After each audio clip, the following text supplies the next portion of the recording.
நம்மளுடைய face pack போலவே, நம்மளுடைய ஹேர் ஆயில் போலவே, நம்மளுடைய ஸ்கின்னுக்கு யூஸ் பண்ணுற ஆயிலுமே ஒரு முக்கியமான ஆயிலை சொல்லலாம்.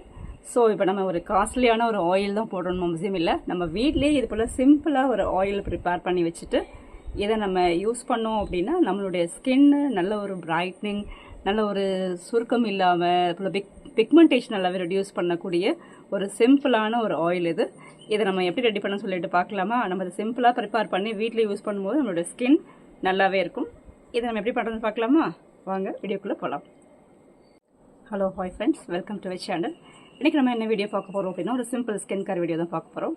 நம்ம எப்பவுமே சிம்பிளான பேக்ஸு, சிம்பிளான skin care routines and simple வீலாக்ஸ் பற்றி பார்த்துட்ருக்கோம். நம்மளுடைய சேனலை சப்ஸ்கிரைப் பண்ணல அப்படின்னா சப்ஸ்கிரைப் பண்ணிவிட்டு பாருங்கள்.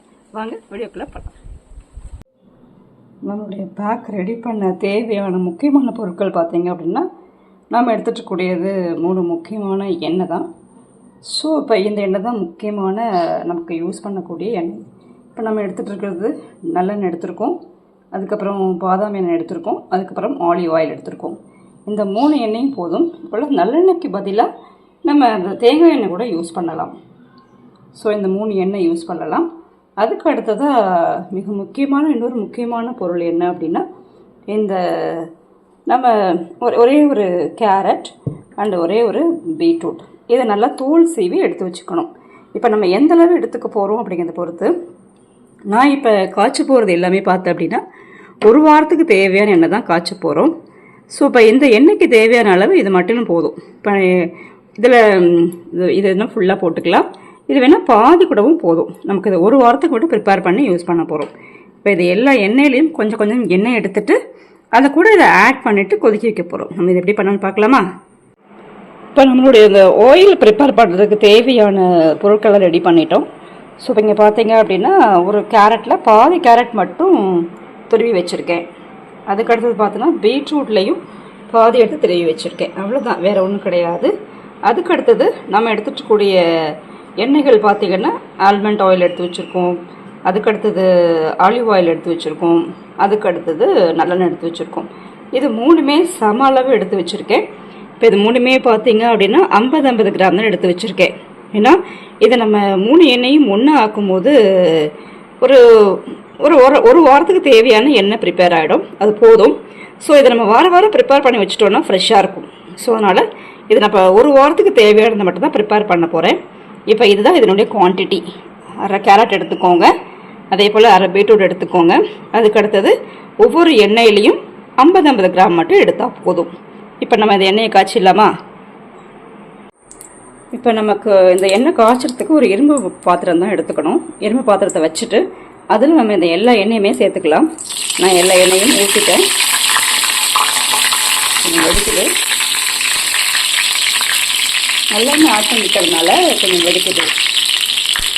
இதை கொஞ்சம் சின்ன தான் வச்சுக்கணும், ரொம்ப வேகமாக வைக்கக்கூடாது. இந்த எண்ணெய் கொஞ்சம் கொதிச்ச உடனே இப்போ எண்ணெய் நல்லாவே கொதிச்சிருச்சு, கொஞ்சம் புகை வருது இல்லைங்களா? இந்த ஸ்டேஜில் ஒவ்வொன்றா போட்டுடணும். நல்லா கொதிக்குது பார்த்தீங்களா? இப்படி தான் இருக்கும். நீங்கள் எது தேங்காய் எண்ணெய் போட்டால் இந்த அளவுக்கு நுரை வராது. நல்லெண்ணெய் போட்டதுனால நல்ல நுரை வருது. நல்லெண்ணெயில் என்ன சத்துக்கள் இருக்குது அப்படின்னா நல்ல ஒரு ஸ்கின்னுக்கு மாய்ஸ்சர் கொடுக்கும். அப்படிங்கிறதுனால நான் இப்போ இதை போட்டிருக்கேன்.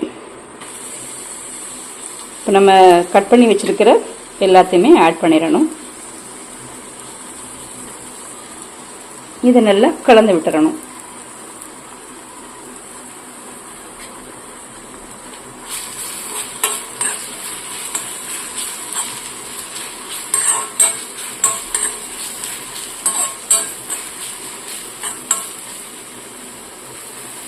கொஞ்சம் கொதிக்க ஆரம்பித்தோடனே இதனோட எண்ணெயோட கலர் சேஞ்ச் ஆகிடுச்சு, தெரியுதுங்களா?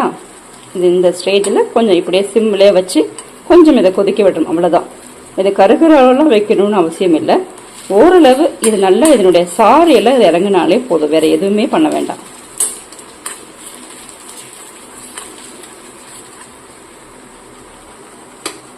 தெரியுதுங்களா? எப்படி கொதிக்குதுங்க தெரியுதா? இதனோட ஆட் ஆகிட்டு அதுலேருந்து சாறு போல் தனியாக வரும். நம்ம அந்த ஸ்டேஜில் இதை ஆஃப் பண்ணிடலாம். இப்போ நம்மளுடைய இது எண்ணெயை காய்ச்சி எடுத்துகிட்டு வந்துட்டோம். ஸோ இப்போ பார்த்தீங்க அப்படின்னா அது இந்த கலரில் தான் இருக்குது. நான் இதை பாதி தான் வடிகட்டி வச்சுருக்கேன். நம்ம இது எல்லாத்துலேயும் 50 கிராம் எடுத்தோம் இல்லைங்களா? ஸோ இப்போ அது எந்த அளவு வரைக்கும் வரும்னு நினைக்கிறேன். ஸோ இப்போ நான் அதை பாதி தான் வடிகட்டினேன். ஸோ எடுத்துகிட்டு வந்துட்டேன். இது போல் நான் ஏற்கனவே இது போல் காய்ச்சி யூஸ் பண்ணியிருக்கேன். இப்போ இதை காய்ச்சி இதை யூஸ் பண்ணும்போது நல்ல ஒரு சேஞ்சஸ் இருந்ததுனால நான் ஒரு வீடியோவை கொண்டு வந்திருக்கேன்.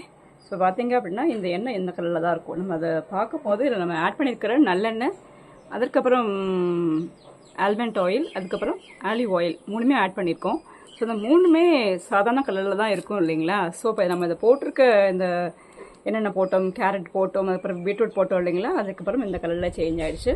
நம்ம இந்த எண்ணெய் எப்படி பயன்படுத்துகிறோம் அப்படின்னா, இதை வந்து ஓரளவு இதை குளிக்கிறதுக்கு முன்னாடி எடுத்துக்கணும். இதை குளிக்க போகிறதுக்கு முன்னாடி இந்த அளவு மட்டும் எடுத்துக்கோங்க. இந்த அளவு மட்டும் எடுத்துகிட்டு இதை நல்ல ஃபேஸ் நல்லா அப்ளை பண்ணணும். இது நல்ல ஸ்கின்னு நல்லாவே அழுத்தி தான் அப்ளை பண்ணணும். இதை நல்லா அழுத்தி அப்ளை பண்ணிவிட்டு இதை ஒரு மாய்ஸ்சர் போல் நம்ம பயன்படுத்தலாம். சப்போஸ் இதை நைட்டில் கூடவும் பயன்படுத்தலாம். ஆனால் நம்ம இதை குளிக்கிறதுக்கு முன்னாடி இது போல் தேய்ச்சி வச்சுட்டு குளித்தோம் அப்படின்னா ஸ்கின் கலர் சேஞ்ச் ஆகுது இல்லைங்களா? அது எல்லாமே நல்லாவே ரெடியூஸ் ஆகும். ஸோ இதை நல்லா இந்த அளவு மட்டும் ஒரு 5 மினிட்ஸ் மட்டும் நல்லா எடுத்து தேய்ச்சிட்டு இப்படியே விட்டுருங்க. இதை நம்ம அது முகத்தில் மட்டும் தேய்க்கணும்னு அவசியம் இல்லை. நம்மளோட கையில், அப்புறம் கழுத்தில், ஸோ இப்போ எங்கே பார்த்தாலுமே அப்ளை பண்ணலாம். இதை நல்லா இதை குளிக்கிறதுக்கு முன்னாடி தேய்ச்சி வச்சுட்டு குளிச்சிங்க அப்படின்னா ஒரு 1/4 மணி நேரம் மட்டும், ஒரு 10 மினிட்ஸ் ஆர் ஒரு 15 மினிட்ஸ் மட்டும் விட்டுட்டு இதை நீங்கள் குளிச்சுட்டு வந்துட்டு பார்க்கும்போது நமக்கு ஒரு வாரத்துலேயே நல்ல ஒரு ரிசல்ட் அப்படிங்கிறது தெரியும். இது ரீசெண்டாக ரொம்பவே ஒரு பாப்புலராக போயிட்டுருக்கு, ஒரு ட்ரெண்டிங்கான ஒரு ஆயிலாக இருக்குது இது. ஸோ இது நம்ம இப்போலேருந்தே இல்லை, இதை முற்காலத்துலேருந்தே நம்ம பயன்படுத்திட்டு இருக்காங்க. இதை நம்ம பயன்படுத்தும் போது, ரெகுலராக பயன்படுத்தும் போது நமக்கு இந்த ஸ்கின்ல சுருக்கம் அப்படிங்கிறது இருக்காது. அதே போல் ஸ்கின்ல இந்த பிக்மெண்டேஷன், அப்புறம் கலர் சேஞ்ச் இதெல்லாம் ஏற்படுது இல்லைங்களா? இது எல்லாமே ரெடியூஸ் ஆகிறதுக்கு இந்த ஒரு ஆயில் மட்டும் போதும். நம்ம ஒரு காஸ்ட்லியான ஆயில் வாங்கி வச்சுட்டு தான் மசாஜ் போல் யூஸ் பண்ணணும்னு அவசியம் இல்லை. ஸோ இப்போ இதை சிம்பிளாக இந்த ஒரு ஆயில் மட்டுமே போதும் நம்மளுடைய ஸ்கின் நல்லாவே பளபளப்பாக இருக்கிறதுக்கு. ஸோ அதை நல்லா அப்ளை பண்ணிவிட்டேன். இது ஒரு 15 மினிட்ஸ் மட்டும் வச்சுட்டு அதுக்கப்புறம் வாஷ் பண்ணிங்க அப்படின்னாக்கா ஸ்கின்ல நல்ல ஒரு சேஞ்சஸ் இருக்கும். இதை நம்ம தொடர்ந்து அப்ளை பண்ணணும். இதை வந்து நம்ம ஒரு நாள் மட்டும் அப்ளை பண்ணிவிட்டு ரிசல்ட் கிடைக்கலன்னு சொல்லக்கூடாது. இதை நம்ம ரெகுலராக யூஸ் பண்ணணும். அப்போ தான் நம்மளுடைய இதோட பயன்பாடு அப்படிங்கிறது நமக்கு நல்லாவே தெரியும். ஸோ இதை நம்ம ஒரு நாள் மட்டும் யூஸ் பண்ணணும், நமக்கு எந்த பெனிஃபிட்ஸுமே கிடைக்காது. இதை ஒரு 1 வீக்காவது அட்லீஸ்ட் யூஸ் பண்ண மட்டும் தான் நமக்கு இதில் நமக்கு நல்ல ரிசல்ட் அப்படிங்கிறது கிடைக்கும். இந்த பேக் இந்த ஒரு ஆயில் நல்ல ஒரு ஆயில். இது உங்களுக்கு பிடிச்சிருந்துச்சு அப்படின்னா இதை ட்ரை பண்ணுங்கள். அதே போலவே நம்மளுடைய வீடியோவை ஷேர் பண்ணுங்கள். Thank you very much for seeing this video.